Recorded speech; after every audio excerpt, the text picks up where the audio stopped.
शराबबंदी समेत दूसरे मुद्दों को लेकर बीजेपी और जेडीयू के बीच शुरू हुई तकरार में विकासशील इंसान पार्टी के राष्ट्रीय अध्यक्ष और बिहार सरकार में मंत्री मुकेश सहनी भी कूद पड़े हैं।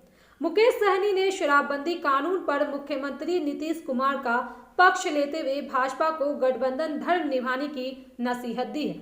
उत्तर प्रदेश विधानसभा के 165 सीटों पर चुनाव लड़ने की घोषणा करने वाले मुकेश सहनी ने मंगलवार को प्रथम 2 चरणों के लिए प्रत्याशियों के बीच सिंबल भी बांटा।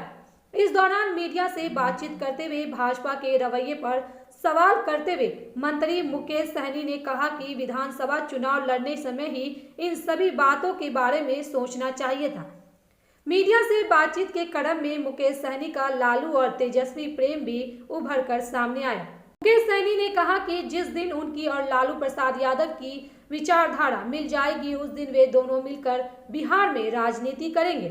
तेजस्वी यादव को अपना छोटा भाई बताते हुए मुकेश सहनी ने कहा कि किसी को हम दोनों के रिश्ते को लेकर भ्रम नहीं रहना चाहिए।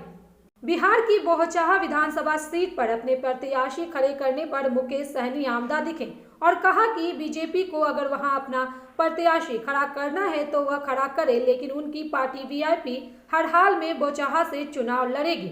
उधर मुकेश सहनी द्वारा भाजपा पर वीआईपी पार्टी को आंख दिखाने और गठबंधन धर्म का पालन करने की नसीहत देने के साथ ही लालू प्रेम दिखने पर बिहार में बयानबाजी का दौर एक बार फिर से तेज हो गया।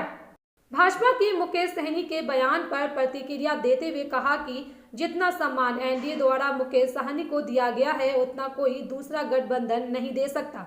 पार्टी प्रवक्ता प्रेम रंजन पटेल ने कहा कि अगर मुकेश सहनी को किसी तरह की कोई गलतफहमी है तो उसे मिलकर बैठकर दूर कर लेना चाहिए।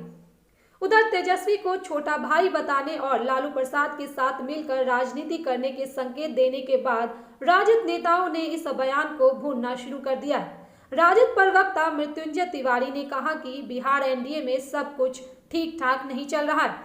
जिस तरीके से गठबंधन 2 बड़े दल भाजपा जेडीयू आपस में लड़ रहे हैं वैसे में छोटे दलों की स्थिति ठीक नहीं है। मृत्युंजय तिवारी ने कहा कि मुकेश सहनी के साथ राजद का संबंध पहले भी बेहतर रहा है और लोकसभा चुनाव के दौरान वीआईपी पार्टी को राजद ने 3 सीटें भी दी है। मृत्युंजय तिवारी ने दावा किया है कि अगर सब कुछ ठीक ठाक रहा तो आने वाले दिनों में राजद वीआईपी के साथ मिलकर बिहार में शासन करेगी।